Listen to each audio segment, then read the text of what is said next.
ऐसा स्थिति में हम जब जब जब मेरा हस्बैंड डेट किया, हमको उसमें समझ में नहीं आया तब कैसे हम घर चलाएंगे। मेरा पता नहीं कि मेरी जिंदगी क्या बीत रहा है। बहू बन के आई थी, बहू बन के रही, मगर पति के देहांत के बाद मैं अपने आप को संभाल नहीं पाई। बोरिंग चौराहा तक हम नहीं देखे हुए थे कि कैसे मैं घर से निकलूं। नमस्कार, बोलो जिंदगी में आपका बहुत बहुत स्वागत है। मैं प्रीतम कुमार इस वक्त हूँ पटना के राजापुल इलाके में, जहाँ पर एक संघर्षशील माँ की कहानी आपके सामने लेकर आया हूँ। हमारे साथ हैं बहुत ही संघर्ष जो उनके जीवन यात्रा में रहा है, प्रतिमा देवी जी। अब सबसे पहले बहुत बहुत स्वागत है आपका हमारी बोलो जिंदगी। आपके पति की देहांत तकरीबन कुछ वर्षों पहले कब हुई? 2012 में हुई है। जब आपके पति की देहांत हुई तब उस वक्त आपके बच्चों की उम्र क्या थी? एक 7 साल का था, एक 10 साल की लड़की थी। तब से फिर आपको बहुत सारे प्रॉब्लम्स देखने को मिले? हाँ, बहुत सारे प्रॉब्लम, संघर्ष करके बच्चे को ही पाले हैं, क्योंकि बहुत छोटे छोटे बच्चे थे ना, पढ़ाए हैं स्कूल में, तब मेरे बच्चे बड़े आगे। तो फिर आप तो उस वक्त कभी काम वाम तो की नहीं, बाहर की दुनिया से आपको कोई मतलब नहीं था। घर की एक बहू बन के आई थी, बहू बन के रही, मगर पति के देहांत के बाद मैं अपने आप को संभाल नहीं पाई। बोरिंग चौराहा तक हम नहीं देखे हुए थे कि कैसे मैं घर से निकलूं। एक बार ये सब बोझ आ गए, बच्चों को मेरे करना पड़ा, क्या कर, संघर्ष तो करना ही पड़ेगा बच्चों को पालने के लिए। मेरे पास बच्चे को टॉफी देने वाला कोई नहीं था, खुद हम टॉफी देते थे।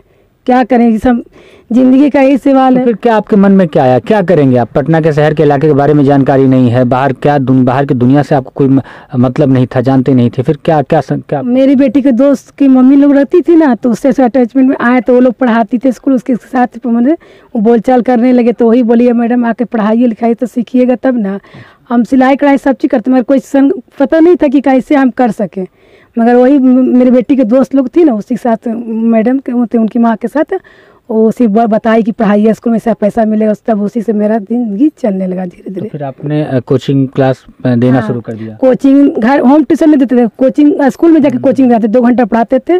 उससे हमको 400 रुपया मिलता था, 2 घंटा। 400 रुपया महीना? हाँ, 400 महीना मिलता था। उसमें हम संघर्ष किए हैं। तो 400 महीने में सब कुछ नहीं, सब कुछ नहीं होता था। उसमें मेरी माँ पैसा देती थी घर चलाने के लिए, मेरा भाई देता था पैसा, क्योंकि उस समय मेरे पास पैसा नहीं था, क्योंकि मेरे हस्बैंड बहुत पैसा लग चुका था। उनका लीवर डैमेज तो सब चीज डैमेज हो सकता, बहुत पैसा 4-5 लाख रुपया लगा चुके थे, इसलिए। अच्छा, मतलब एक मोटा रकम भी आपने लगा दिया था, क्योंकि हम इलाज की दवाई इसलिए तक ये जी जाएंगे, तो हम उम्मीद रखे थे, हमको पता थी चले जाएंगे।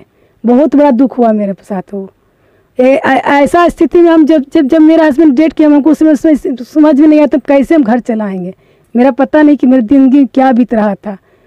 तो फिर क्या उसके बाद जब वो कोचिंग क्लास से जब आपका घर नहीं चल पा रहा था, तो फिर उसके बाद आपने क्या किया?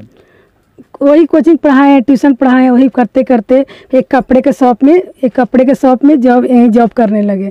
तब से मेरा यहाँ भी जॉब हम 1200 से शुरू किए हैं।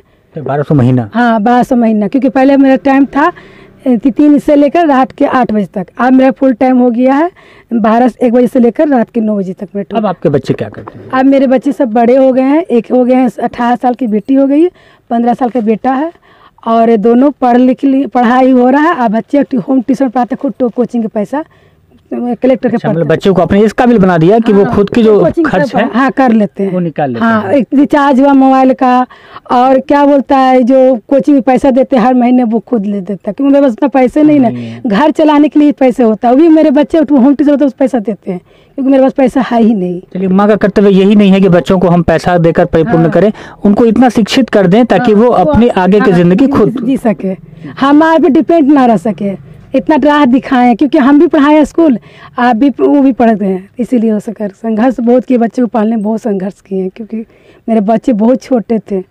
वो संघर्ष के नहीं करना चाहिए जो वो हमने किया था। आज हम इस मैदान पर खड़े हैं, मैं दोनों बच्चों को लेके खड़े हैं।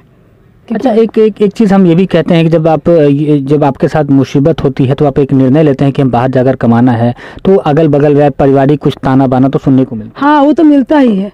मेरे हस्बैंड के जितने दोस्त हैं बहुत मदद किए हैं।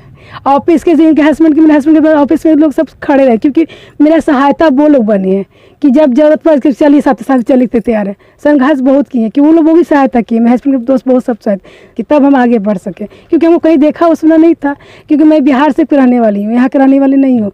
मेरा शादी पटना में हुआ, सिर्फ हमको क्या पता कि राजापुल किधर है, बोरिंग रोड किधर है। फिर भी लेकिन आपने संघर्ष के लिए बाहर निकले, बच्चों को परिपूर्ण किया, शिक्षित बनाया। बच्चों को बहुत पढ़ाए, सीबीएसई बोर्ड से पढ़ाए हैं। सीबीएसई बोर्ड से? हाँ, दोनों को सीबीएसई बोर्ड से पढ़ाए। अपना कम खाएं मगर उसको पढ़ाएं, क्योंकि ज़रूरी था पढ़ाई। आज मेरे बच्चे बिहार बोर्ड से आप पढ़ते हैं, इंटर PM BA सब बिहार बोर्ड से कर रहे हैं, क्योंकि मेरे पास उतना पैसा नहीं है। आप खिलाएंगे कि बच्चों को करेंगे? अगर मेरे बच्चे खुद से पैसे आप कलेक्ट करते हैं, कोचिंग चलाते, कोचिंग अपना जो पैसा देता है मोबाइल रिचार्ज करते, बस यही सब कर लेते हैं। चलिए, बहुत प्रेरणादायक है आपकी कहानी। तो प्रतिमा जी, बहुत बहुत शुक्रिया आपका इस संघर्ष भरी कहानी को हमारे साथ बताने के लिए, हमारे साथ साझा करने के लिए। बहुत बहुत शुक्रिया आपका।